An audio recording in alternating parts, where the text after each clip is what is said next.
Hi everybody, welcome to another We Be Gaming. Today we're starting off our adventure in Katawa Shoujo. I am terrible at pronouncing Japanese names, so it's just your wonderful added bonus of going through this. Whereas last time we played a girl gamer, this time we're playing a guy. And we're just gonna jump straight into it. Ready? Oh yeah, right. Yep. Sorry, I'm Tyler. And I'm Erin. And we just forgot to do the introductions, but now we're just gonna go and start this out.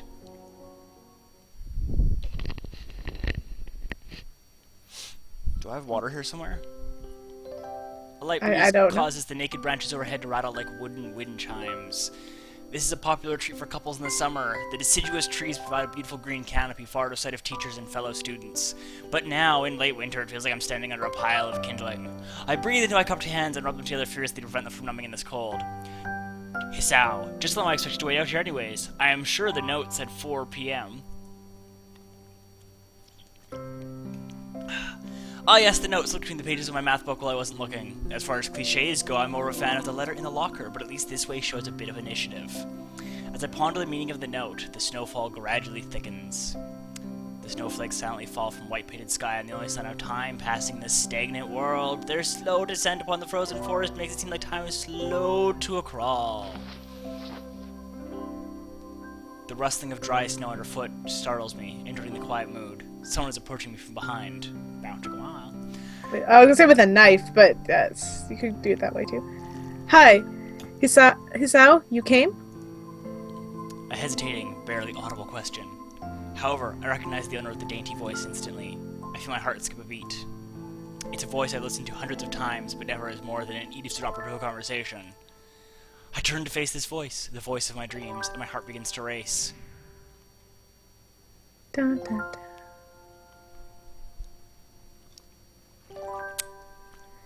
Ibukano? Oh wait, no, that's I'm Hisao. I'm the guy. Yeah. Remember this time? I realized. Yeah.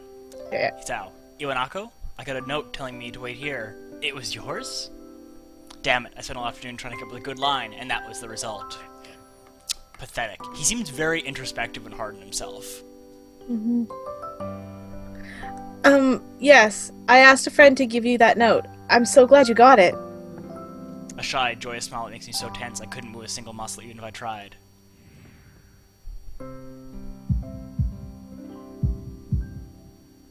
My heart is pounding now, as if it were trying to burst out from my chest and claim this girl for itself.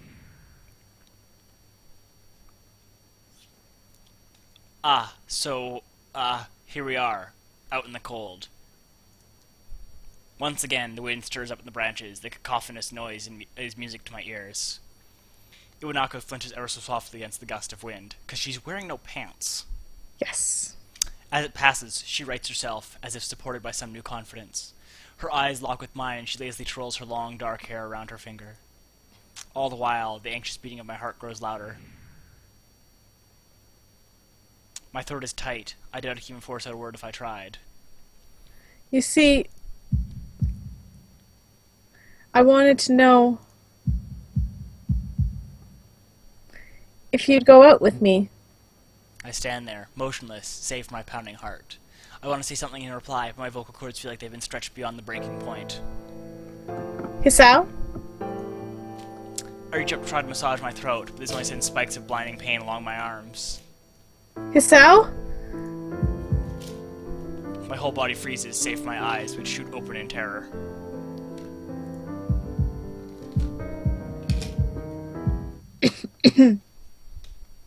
Hisao! The beating in my chest suddenly stops, and I go weak at the knees.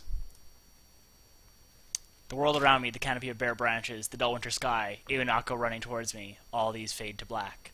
The last thing I remember before slipping away are the sounds of Iwanako screaming for help and the incessant clatter of the branches above.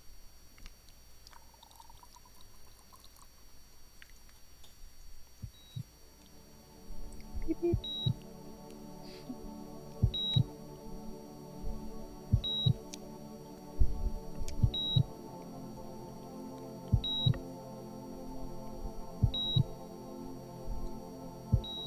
So yeah, this game is available for anyone to play. It's actually Creative Commons, I believe. It was prepared all online. I've played through a bit past this once before already, just to make sure everything was working and to do some quick tests and stuff, and I've been really impressed with a lot of the writing, actually. I mean, like, we'll see how Hisao's voice, because he's the main character, kind of develops as things go on. As you can tell already, he's really self-critical. But they're really good at giving him good verbiage, and they have a lot of good imagery. Yeah, he does. He really is really good at describing things. Like, it feels like you're there. Yeah, and he's also super, like, he has a good, like, teenager voice. Mm-hmm. Oh, it's like, he's pretty good at being like, oh yeah, I've been there. I remember what it's like to be like, oh yeah, the girl that I've been like, if I were an adult, this would be like totally stalking, but because you're a teenager, there's a little bit more like, it's still stalking, but it's a little bit more endearing. It's been 4 months since my heart attack. In that whole time, I can probably count the number of times I left this hospital room unsupervised on one hand. 4 months is a pretty long time when you're left alone with your thoughts, so I've had plenty of time to come to terms with my situation. Arrhythmia. A strange word, a foreign, alien one that you don't want to be in the same room with. It's like right there. Oh, I really like that imagery. Yeah. That line there, good imagery. A rare condition, it causes the heart to act erratically and occasionally beat way too fast. It can be fatal. Apparently I've had it for a long time. They said it was a miracle I was able to go so long without anything happening. Is it really a miracle? I guess it was supposed to make me feel better, more appreciative of my life. It really didn't do anything to cheer me up. My parents, I think, were hit harder by the news than I was. They practically had 2 hemorrhages apiece. I had already had a full day to digest everything. To them it was all fresh. They were willing to sell our house in order to pay for a cure. Of course there isn't a cure. Because of the late discovery of this condition, I've had to stay at the hospital to recuperate from treatments. When I was first admitted, it felt as if I was missed. For about a week, my room in the ward was full of flowers, balloons, and cards. But the visitors soon dwindled, and all the get-well gifts began trickling down to nothing shortly afterwards. I realized the only reason I got so many cards and flowers was because sending me their sympathy had turned into a class project. Maybe some people were genuinely concerned, but I doubt it. Even in the beginning, I rarely had visitors. By the end of the first month, only my parents came by on a regular basis. Iwanaka was the last to stop visiting. After 6 weeks, I never saw her again. We never had that much to talk about when she visited anyways. We didn't touch the subject that was between us on that snowy day ever again. The hospital? It's not really a place I like to live in. The doctors and nurses feel so impersonal and faceless. I guess it's because they're in a hurry and they have a million other patients waiting for them, but it makes me feel uncomfortable. Christ, I forgot how much this guy is just, like, totally introspective and, like, I'm going to overanalyze everything. For the first month or so, I asked the head cardiologist every time I saw him for a rough estimate of when I'd be able to leave. He never answered anything in a straightforward way, but told me to wait and see if the treatment and surgeries worked. So, I idly observed the scar that those surgeries had left on my chest slowly change appearance over time, thinking of it as some kind of omen.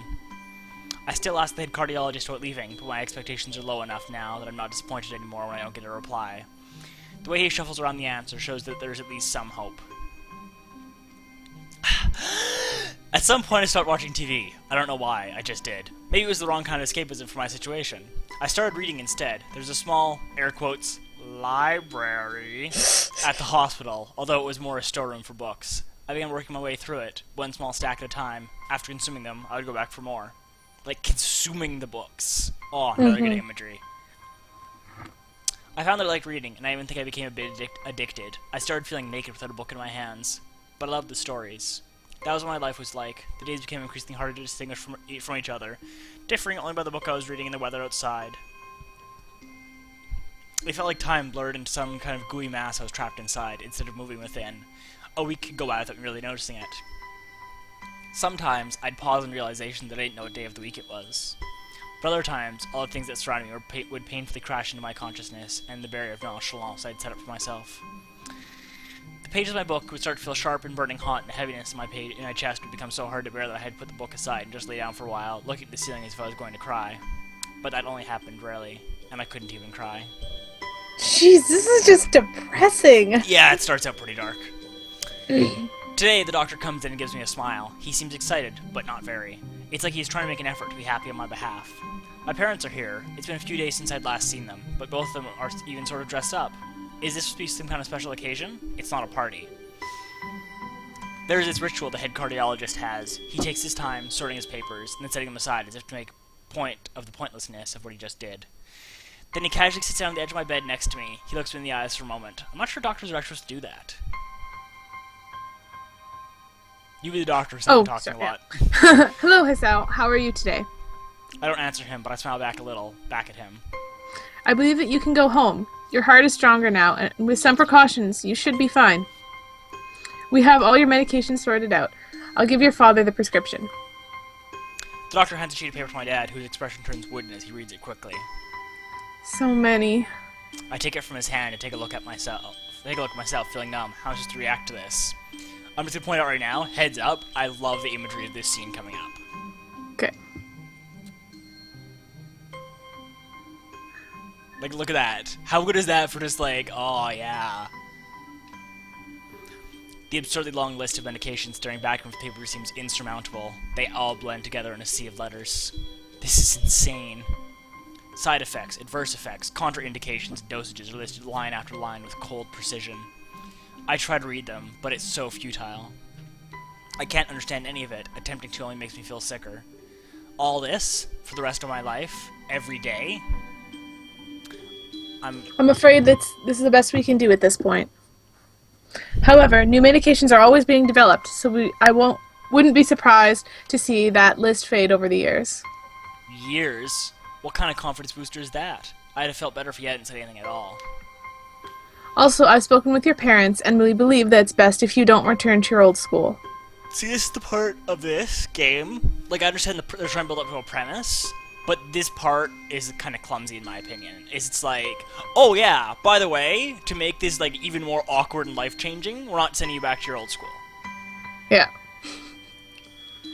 What? Please calm down, Hisao. Listen to what the doctor has to say. Calm down? The way he tells me he knew full well I wouldn't like it. Am I going to be homeschooled?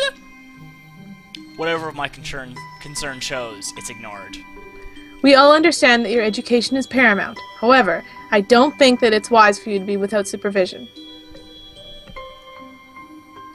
At least, not until we're sure that your medication is suitable. So I've spoken to your parents about a transfer.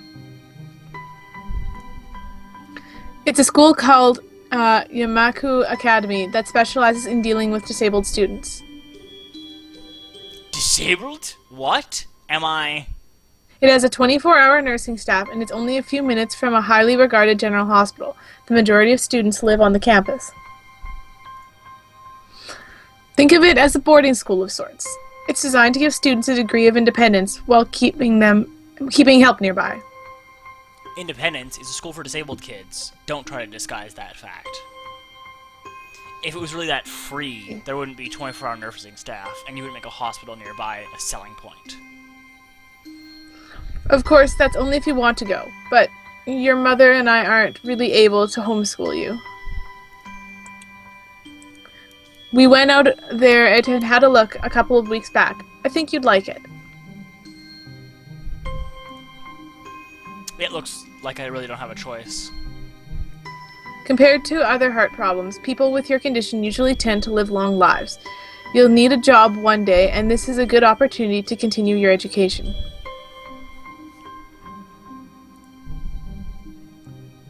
This isn't an opportunity. Don't call it an opportunity. Don't call it a goddamned opportunity. Well, you should be excited at the chance to go back to school. I remember you wanted to return to school, and while it's not the same one...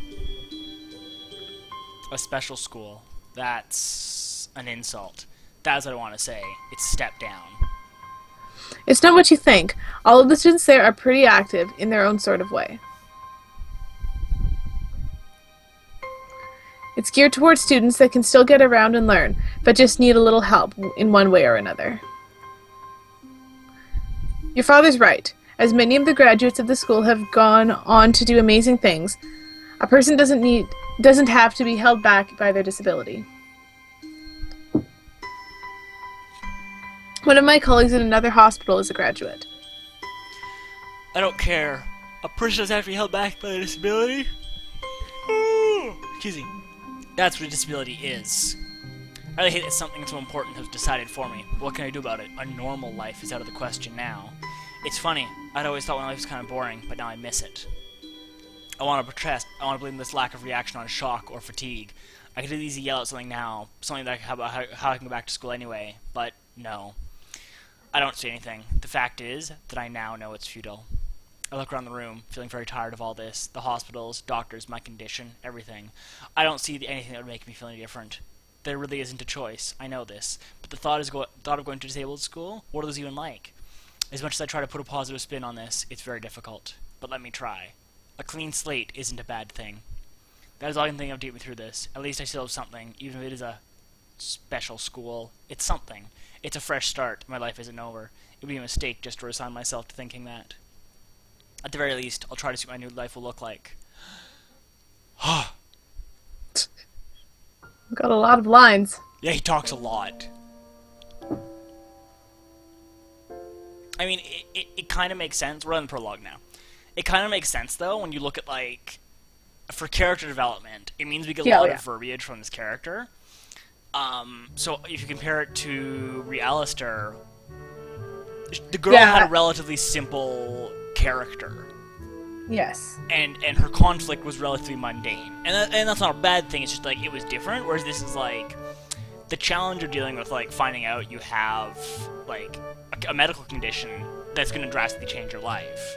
Like, it's going to make you very introspective. So I think it's actually kind of interesting how they do that. I'm interested to see how it, like, develops as it goes on. Now I'm going to take a drink of water before talking some more. Okay, I'm going to quickly shut my door, just in case.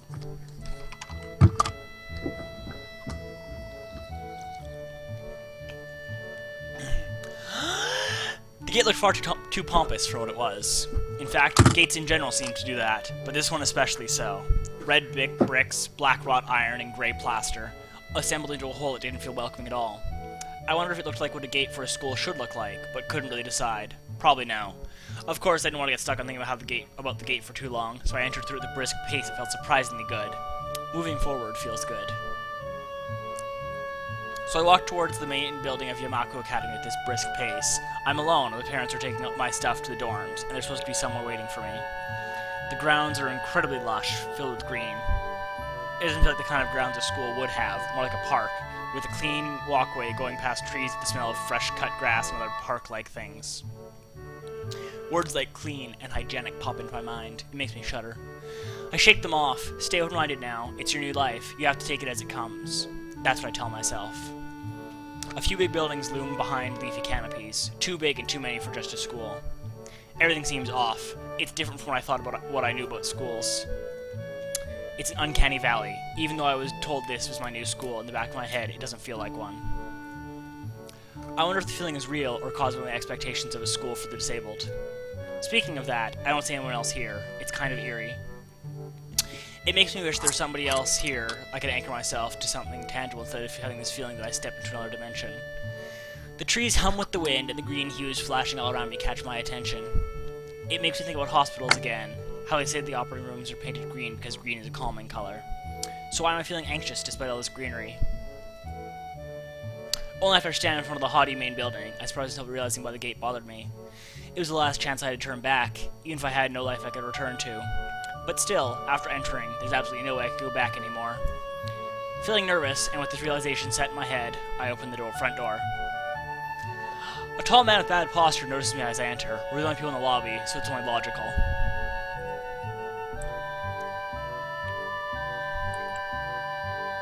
Erin. You must be Nikki?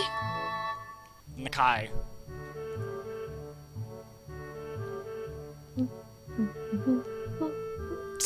So you are. Excellent. I'm your homeroom and science teacher. My name is Mutu. I'm getting lag now. Oh, you're getting lag now. We didn't have any before, so I was like, assuming... Yeah, I know. Once we got to the school, it started being laggy. Like, your entire monologue was all laggy. Okay. For me. Okay, welcome. We exchange a handshake that is neither firm nor sloppy, and he looks at his watch. The head nurse asked you for a brief check-in visit, but there's no time for that now. Oh. Should I go later? Yes, afternoon is probably fine. We should get going and introduce you to the rest of the class. They're waiting already. Waiting for me? I don't like being the center of attention, but I guess it's inevitable in a situation like this. Somehow, not knowing what is waiting for me makes me feel really nervous. Thinking of this, I almost miss what the teacher is saying. Do you want to introduce yourself to the class? Okay, so yeah, as you can see, I've already taken one of these choices in a previous playthrough. But what are you thinking? Do we introduce ourselves or no? We are the new kid. Yeah. And we are looking like this fresh slate kind of thing. I don't know, we could try introducing ourselves, but I'm kind of indifferent. I don't feel like either one is super meaningful at this point. Okay. I did a little bit of research on this game, just for comparison, whereas the previous game we played, Realistair, was less like a choose-your-own adventure story, and more like you could access a lot of these scenes at different points throughout the month if you had the right stats and items and stuff, and you did the right things so far. Yeah. This one's more like a choose-your-own adventure, so like every choice you make opens up and blocks off subsequent choices. Okay. So just a heads up, like every choice is actually important. Okay, cool. Good to know. Yeah, sure. I mean, isn't that normal? Of course, but not everyone likes to be the center of attention. I'm probably one of those people, but I guess I should be the first impression of myself. Right, but it's no problem. Let's go then. Tyler, it also just occurred to me that in Realistair, as far as we know, she was the only girl in that school. We have no proof that there were any other females at that school.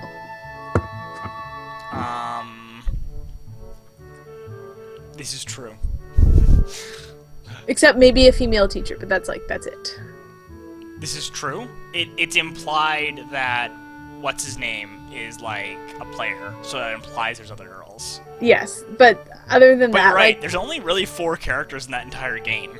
yes, because the teacher does talk right at the beginning of the month, but so that's does the it. coach. And so does the coach. But they're not yes. developed at all, they have no personality. No. And I mean, like, you eventually find out that every other person in the game plays one of the online characters. Yep. So it's like, there's only 4 characters. Yeah, so the other person that we thought was a girl at the beginning. Yeah. My heart is pounding in my chest, and it keeps me thinking about my condition as I follow the teacher up the stairs. The third door in the third floor corridor is marked with the classroom for class 3-3. Mutao opens the door and enters. Good morning, everyone. Sorry I'm late again. I hesitate for a split second at the door, freezing on the spot. Ah, get a grip. This is a big step, I know that, but there isn't any point to worrying so much about it, at least not this soon. See, we have evidence there are males and females. Yay! I follow the teacher into the classroom to look around, partially so I don't have to meet the curious gazes of my new classmates. It's pretty spacious, the ceiling's unusually high, and there's a lot of space left over around and in between the desks. An entire wall taken up by blackboards and the high, old-fashioned windows only make it seem larger. The students' desks are a standard wooden desk with a shelf underneath for books and wooden chairs with metal frames. Simple and efficient. I stop walking at the front of the classroom and face the other students. They look normal, like students in any other school, but then, why would they be here? I really like how you can actually see some of the issues, and they're all really subtle. Yeah. Like, that guy's missing an ear. Yeah. He's blind. The guy in the back has a cane. One girl's covering her face. Yeah. One other girl has something wrong with her arm.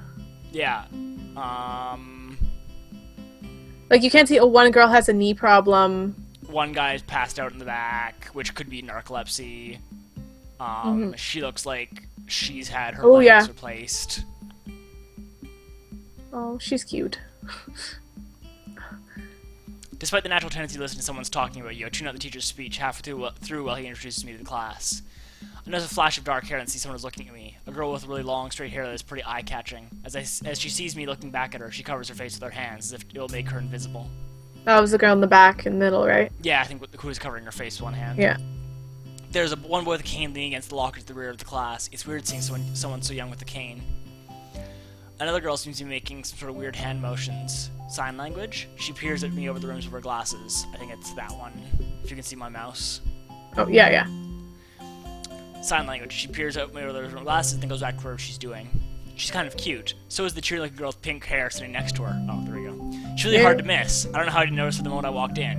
Why does she have pink hair and no one else is an unnatural color? Except her, kind of. Yeah.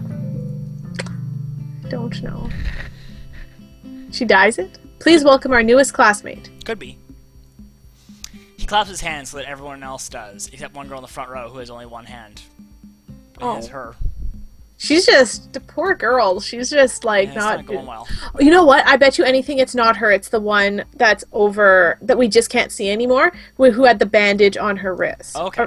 Right? That's my guess. Just because that's just too much bad stuff for like one character. Oh, and that could be it. Then I think you can see the arms there. It just might be straight down. Yeah, that's my thought too. I cringe a little, but hide it by bowing in thanks for this applause I do not deserve. A collective silence tells me to open my mouth now.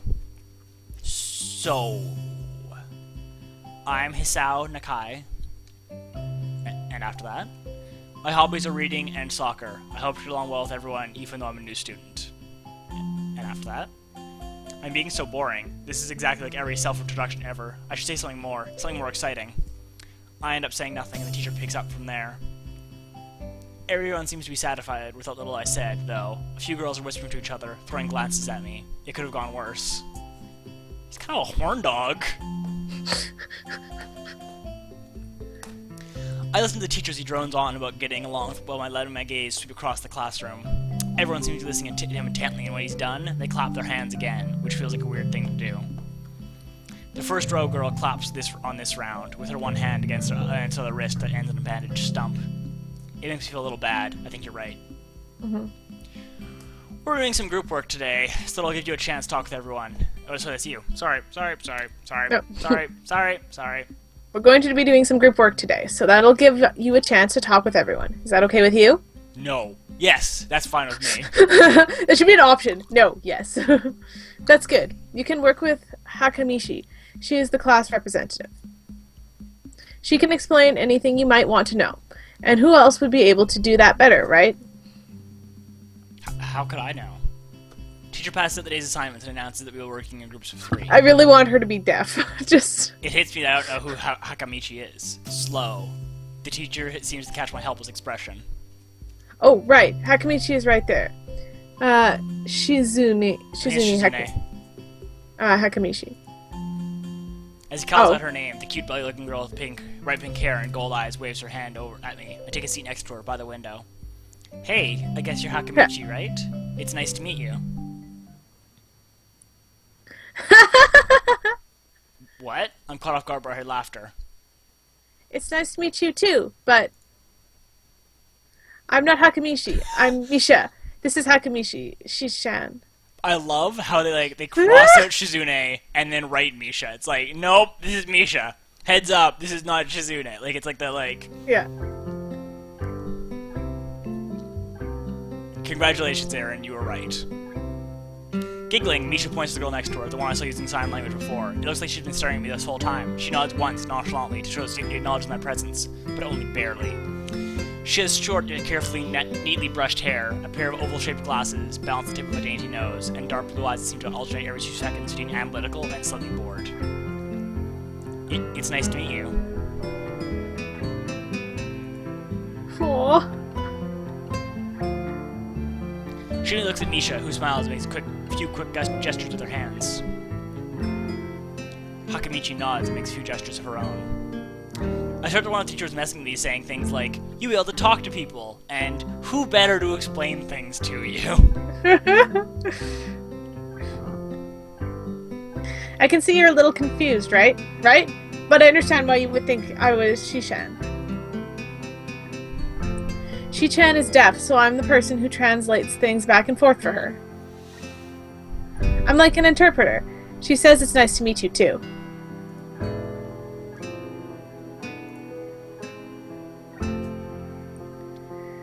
You're the new student, aren't you? Well, Shi-chan, of course he is. If he wasn't, he wouldn't have been standing up there for no reason, right? Right?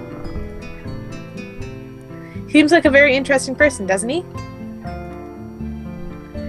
We knew there was going to be a new student, but we didn't know you would be here today. So soon, He-chan, right? He-chan? Yep, it fits, doesn't it? Did I say it out loud? It's just a surprise. I've never liked that nickname. I don't really see how. It fits. You look just like I imagined. Ellipses. Yeah, you look just like a He-chan. I wonder why everyone seems to think so. Ellipses. By the way, I love how they're like, there's little subtle things, like their hair color matches Yeah. the color of their names. and like, they definitely, like, even though they're all wearing the same clothes, it's little things. Like, they have very different body language. Yeah. And like, the pink matches the fact that she's bubbly and she's like bright and cheery. Whereas we keep being like, she's analytical and she's got the glasses and she's like very like Yeah. appraising. The dark neat hair. And she's more angular. Yeah. Whereas Misha is already she's a bit curvier. Yes, definitely. Misha seems a little overwhelmed. Sorry about that. Shishan wants you to know that she's the class rep, so if there's anything you need to know, you can feel free to ask her.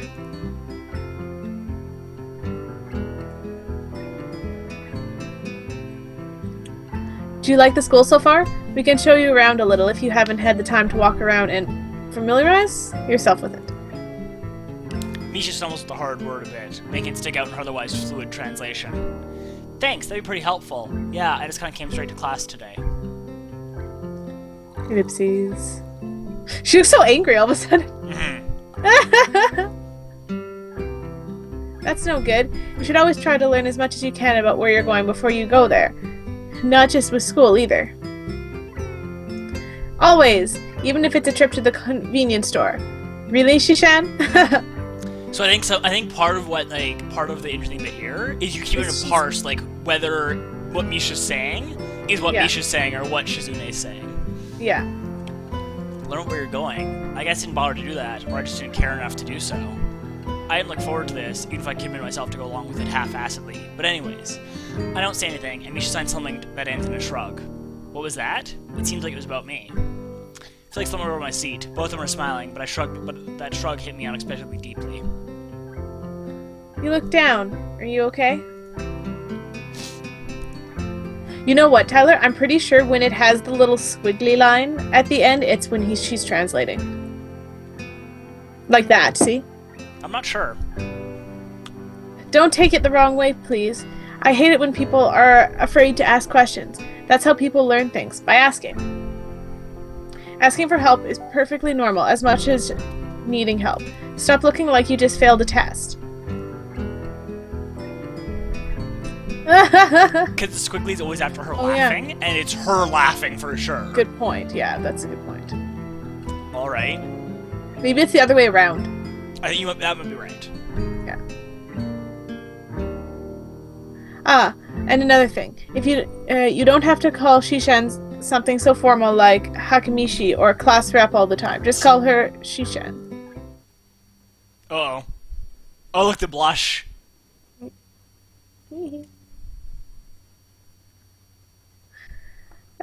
Okay, maybe that's too casual. Maybe Shizune would be more appropriate. I think it's Shizune. Shizune. Yeah.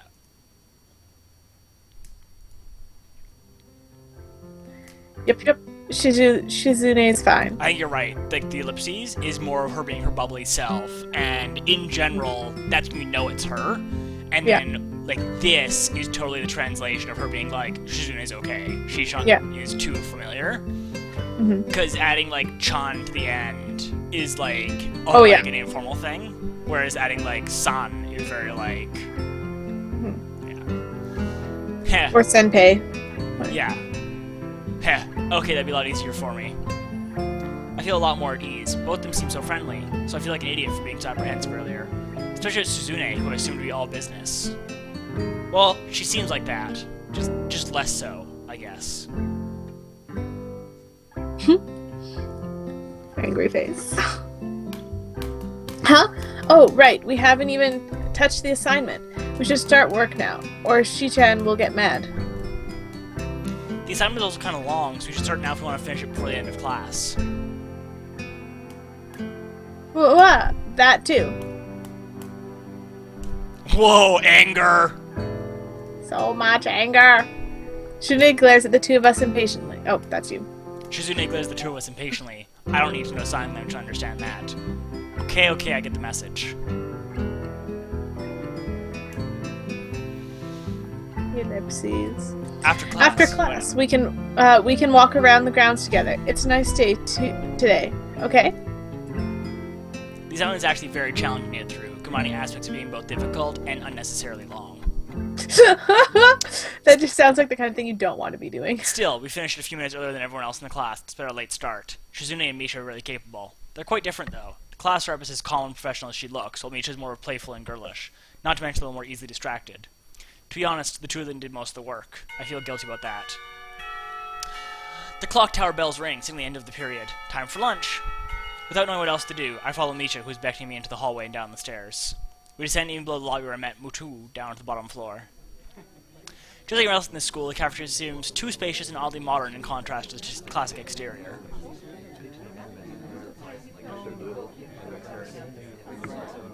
Its big windows open to the courtyard towards the main gate. It's the cafeteria. Her enthusiastic statement of the obvious made me feel around to stare. Misha doesn't seem to care, so we proceed to the line. There's a rather long list of menu options, which seems great until I realized that many of them are to accommodate students who need special diets. How nice, it almost feels like I'm back in the hospital, eating portions measured with scientific precision to meet the needs of the patients. I pick something at random and follow Shizune to the table, sitting opposite of her. As I nibble indifferently at the food I'd rather not eat, Misha pokes me in the side to get my attention and points to Shizune. I don't understand sign, so the point escapes me. Maybe looking at a person who talks to you is proper and polite. Do you want to know something? What? About anything. We're your guides, so you should ask if there is something. I wonder. Deafness, library, I think I got everything I need to know.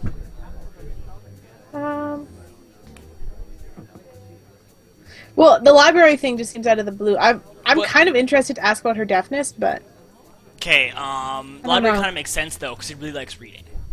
That's true. Oh, that's a good point. Okay. It's a good reason to choose that. But, I mean, the deafness is kind of interesting, too, but the question also is, like, that's kind of... forward. Yeah. And arguably inappropriate. I don't know. Yeah. Okay, yeah, let's ask about the library, then. I'm fine with that. Oh, yeah. Is there a library in the school? Lately I've gotten to reading a lot, so I'd like to check it out. Misha gives kind of a frown that makes it clear she doesn't consider reading a healthy hobby, but then she picks up her smile again. There is. It's in the second floor. We can show it to you sometime. Thanks. I return to my food while the girls talk between themselves. Misha and Shizune just sign back and forth very animatedly, throwing sideways glances at me, but Misha refrains from translating. Maybe they're talking about secret girl stuff or something. Like, okay, one question I have is Misha disabled in any way, or is she just here as a translator? I'm not gonna lie to you, I think she might, like, I don't know if they're trying to make it obvious or not, but she's always way too loud, and she's, like, easily distracted and shit. So I was wondering that she's, like, ADD or something like that. Yeah, I was wondering about that myself. Like, that's kind of, like, those are exactly the things I was picking up on. Like, it might just be a personality thing. I think that's partly the point. They're also trying to be like, is she also disabled? We don't really know if this is only disabled like students at the school, or she could have some like underlying health problem. Like for all we know, she's like a kidney disorder. Yeah, that's true. So she just needs to be near the doctors and the nurses all the time. Just in case. Or she has like really bad epilepsy or something and just could potentially go off at any time, so she needs to keep nearby or whatever. Yeah, but it's like, it's not like deafness, and that it's not it's not always affecting her in like a very noticeable way. Yeah. I quickly noticed a conversation in sign is not enough to fill a silence. We arrived in the classroom early, but we're not the first. That dark-haired girl I noticed before slumped over the desk in the last row, and there's the scars. Oh, she looks like she got burned really bad. Yeah. And on the hand, too. So like, Yeah. on the side. She jumps a little, Misha crashes into the room with the elegance of a rhino. So again, Misha's like crashing into the room. She doesn't seem to have like the right sense of what's appropriate. Yeah. So I'm wondering if that's like supposed to be read as something or not. Yeah. She shrinks deeper into her seat. I can feel her tension all the way from here, as if she was slowly turning to stone just from her presence. Misha and Shizune either don't notice or don't mind. They walk directly past her to their seats and begin to converse. I'm left wondering about her, even when the classroom slowly fills with other students, and finally, the teacher. Getting into the rhythm of school feels strange. It's as if my brain remembers how this is done, but my body doesn't. Towards the end of the class, I start yawning and counting the minutes left. I shouldn't be this tired on my first day of school. Maybe it's the long time spent in the hostel that I feel like this. I'm even feeling physically weak and lifeless. Before long, the final bell rings. School is finally over for the day. Beside me, Misha and Shizune are having a short conversation. After Deliberation. Misha turns to me.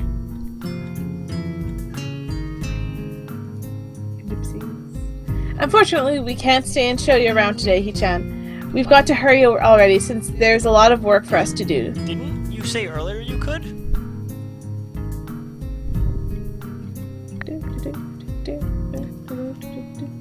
You'll find your way around here, I'm sure of it.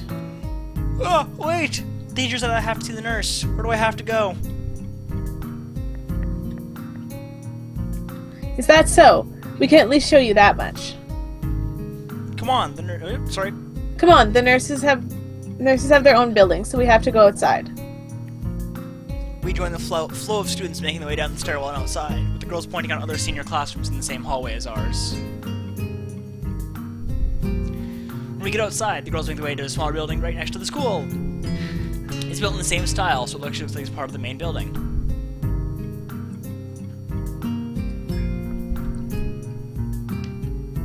This is the auxiliary building here. There's a lot of official and important stuff inside, like the Yamaku Foundation office and all the nurses' offices. They even have a swimming pool. How is that official? Oh, Shizune's pissed. Huh? Don't be silly, Hichan. It's for physical therapy, of course. Anyway, all the nursing staff facilities are there too. The head nurse's office is on the first floor. You'll be fine from here, right? We'll be going then. See you tomorrow. You said you had limited time, so is this a good place Yeah. to stop? That's all I was gonna say. Perfect. Save. Create new save state. Continue. Alright. Thank you, everyone, for watching. We've just made it to in the nursery. We're still on the first day. Thank you for watching, and we'll post this and many other videos of Katawa Shoujo. Bye! Bye!